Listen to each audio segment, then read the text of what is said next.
बंधन मनाविरुद्ध भाग तिसरा. अन्वीच्या हातातून डायरी खाली पडते. तिच्या डोळ्यासमोर तेच वाक्य फिरत असतं. अथर्व हा ज्या व्यक्तीला आपले वडील समजतो त्याचा मुलगा नाही. काही क्षण ती जागेवरच स्तब्ध उभी राहते. अथर्व तिच्याकडे पाहून विचारतो, काय झालं? पण अन्वीला शब्दच फुटत नाहीत. ती घाईघाईने डायरी बंद करते. अथर्वच्या मनात संशय निर्माण होतो. तो तिच्या हातातून डायरी घेण्याचा प्रयत्न करतो, पण अन्वी नकार देते. दोघांमध्ये वाद सुरू होतो. अखेर अथर्व रागाने डायरी हिसकावून घेतो आणि ते वाक्य वाचतो.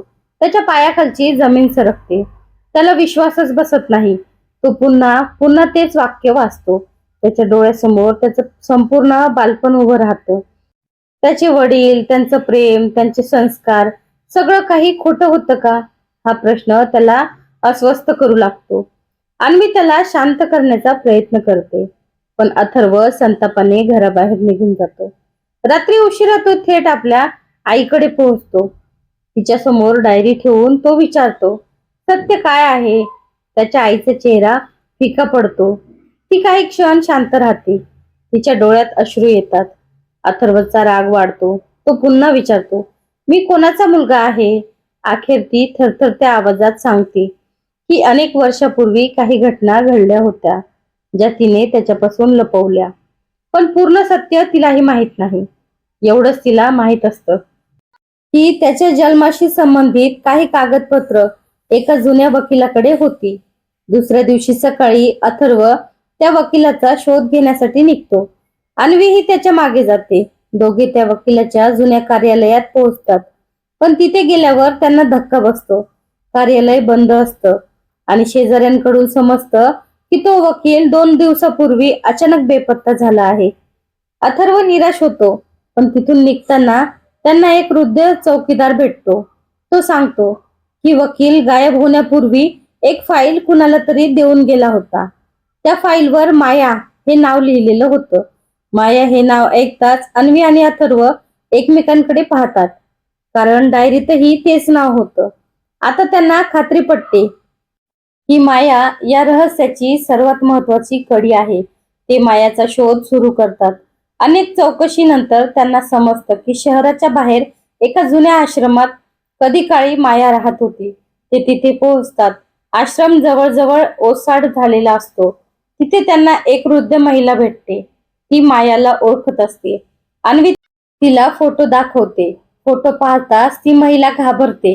काही क्षणांनी ती सांगते की माया अनेक वर्षापूर्वी अचानक गायब झाली होती, पण जाण्यापूर्वी तिने एक पत्र ठेवून दिलं होतं. ते पत्र अजूनही आश्रमात सुरक्षित होतं. वृद्ध महिला ते पत्र त्यांना देते, थरथरत्या हाताने. अथर्व ते उघडतो. पत्रात लिहिलेलं असतं, जर हे पत्र कुणाच्या हातात आलं असेल तर समजा की माझं आयुष्य धोक्यात आलं आहे. माझ्या मुलाला सत्य नक्की कळलं पाहिजे. हे वाचून अथर्वच्या अंगावर काटा येतो. पुढे एक नाव लिहिलेलं असतं.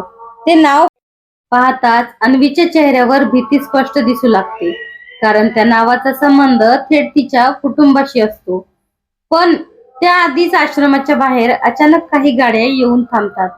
काळ्या कपड्यातले काही माणसं आत घुसतात. पत्र द्या असा आवाज घुमतो. अथर्व आणि अन्वी घाबरतात. ते पत्र घेऊन मागच्या दरवाजातून पळू लागतात. त्यांचा पाठलाग सुरू होतो. जंगलातून अंधाऱ्या वाटामधून ते धावत राहतात. शेवटी ते कसाबसा बचाव करून तिथून निसटतात. रात्री दोघे एका जुन्या लॉजमध्ये थांबतात. तिथे अन्वी पुन्हा ते पत्र वाचते. शेवटच्या ओळीत लिहिलेलं असतं, अथर्वचा जन्म हा एक अपघात नव्हता, तर एका मोठ्या कटाचा भाग होता. हे वाचताच दोघे हादरून जातात. पण त्याहून मोठा धक्का अजून बाकी असतो, कारण पत्राच्या मागच्या बाजूला एक जुना फोटो चिटकवलेला असतो आणि त्या फोटोमध्ये माया, अन्वीचे वडील आणि त्यांच्या मधोमध उभा असलेला एक लहान मुलगा दिसत असतो. तो मुलगा म्हणजे अथर्वच असतो. माया, अन्वीचे वडील आणि लहानपणीचा अथर्व एकत्र असलेला फोटो पाहून अन्वी आणि अथर्व दोघेही सुन्न होतात. काही क्षण कुणीच काही बोलत नाही. अथर्वच्या मनात हजारो प्रश्न निर्माण होतात. तो फोटो पुन्हा पुन्हा पाहतो. त्याच्या डोळ्यात राग, वेदना आणि संभ्रम एकाच वेळी दिसत असतो. अन्वी त्याला शांत करण्याचा प्रयत्न करते, पण यावेळी अथर्व पूर्णपणे तुटलेला असतो. तो म्हणतो, जर माझा आणि तुझ्या कुटुंबाचा इतका जुना संबंध होता तर माझ्यापासून हे सगळं का लपवलं गेलं? अन्वीकडे उत्तर नसतं. दुसऱ्या दिवशी सकाळी ते दोघे थेट हॉस्पिटलमध्ये जातात. अन्वीचे वडील आता शुद्धीवर आलेले असतात. अथर्व त्यांच्यासमोर फोटो ठेवतो. फोटो पाहताच त्यांच्या चेहऱ्यावरील रक्तच नाहीसं होतं. ते काही क्षण डोळे मिटून बसतात. अखेर ते बोलायला सुरुवात करतात. ते सांगतात की अनेक वर्षापूर्वी माया त्यांच्या कंपनीत काम करत होती. ती अत्यंत प्रामाणिक आणि हुशार स्त्री होती. पण एका रात्री कंपनीमध्ये मोठा आर्थिक घोटाळा झाला. त्या घोटाळ्याचा आरोप मायावर ठेवण्यात आला. माया निर्दोष होती, पण तिच्याकडे स्वतःला वाचवण्यासाठी पुरावे नव्हते. त्यानंतर ती अचानक गायब झाली. हे ऐकून अथर्व विचारतो, पण माझा तिच्याशी काय संबंध? अन्वीचे वडील उत्तर देणार इतक्यात हॉस्पिटलच्या खोलीत अचानक वीज जाते. काही सेकंद अंधार पसरतो. वीज परत येते तेव्हा खिडकी उघडी असते आणि बेडजवळ एक लिफाफा पडलेला असतो. त्यावर लिहिलेलं असतं, सत्य उघड करण्याचा प्रयत्न करू नका. डॉक्टर आणि सुरक्षा रक्षक धावून येतात, पण तो लिफाफा कोणी ठेवला हे कुणालाच समजत नाही. आता हे प्रकरण आणखी गंभीर झालेलं असतं. संध्याकाळी अथर्वला एक अज्ञात नंबरवरून फोन येतो. समोरचा आवाज म्हणतो, तुला तुझ्या जन्माचं सत्य हवं असेल तर आज मध्यरात्री जुन्या गोदामात ये. अथर्व धोका असूनही जाण्याचा निर्णय घेतो. अन्वीही त्याच्यासोबत येण्याचा हट्ट करते. मध्यरात्री ते दोघे गोदामात पोहोचतात. संपूर्ण परिसर सुनसान असतो. आत गेल्यावर त्यांना एक प्रोजेक्टर सुरू झालेला दिसतो. अचानक भिंतीवर एक व्हिडिओ सुरू होतो.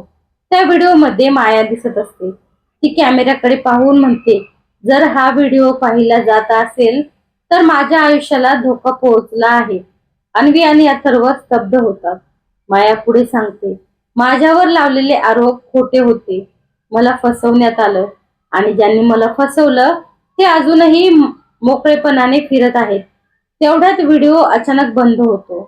गोदामात कुणीतरी टाळ्या वाजवू लागतं. अंधारातून एक व्यक्ती बाहेर येते. तोच विक्रम राणे असतो. डायरीत वारंवार असलेलं नाव विक्रम हसत म्हणतो, तुम्ही सत्याच्या खूप जवळ आलात. अथर्व त्याच्याकडे धावतो, पण विक्रमचे माणसं त्याला अडवतात. विक्रम सांगतो की माया आणि देशमुख कुटुंबाचा भूतकाळ हा फक्त सुरुवात आहे. खरा धक्का अजून बाकी आहे. तो खिशातून एक कागद काढतो आणि अथर्वच्या दिशेने फेकतो. अथर्व तो उघडतो. तो एक जन्म नोंदणीचा दाखला असतो. त्यावर आईचं नाव माया लिहिलेलं असतं, पण वडिलांच्या नावाच्या जागी जे नाव असतं ते पाहून अथर्व आणि अन्वी दोघेही हादरतात. कारण ते नाव दुसऱ्या कुणाचं नसून अन्वीच्या वडिलांचंच असतं. विक्रम मोठ्याने हसू लागतो आणि म्हणतो, आता समजलं का तुमचं लग्न का घाईघाईत लावण्यात आलं होतं? हे ऐकून अन्वीच्या डोळ्यात भीती दाटते. तर अथर्वच्या हातातून तो कागद खाली पडतो. कशी वाटली स्टोरी?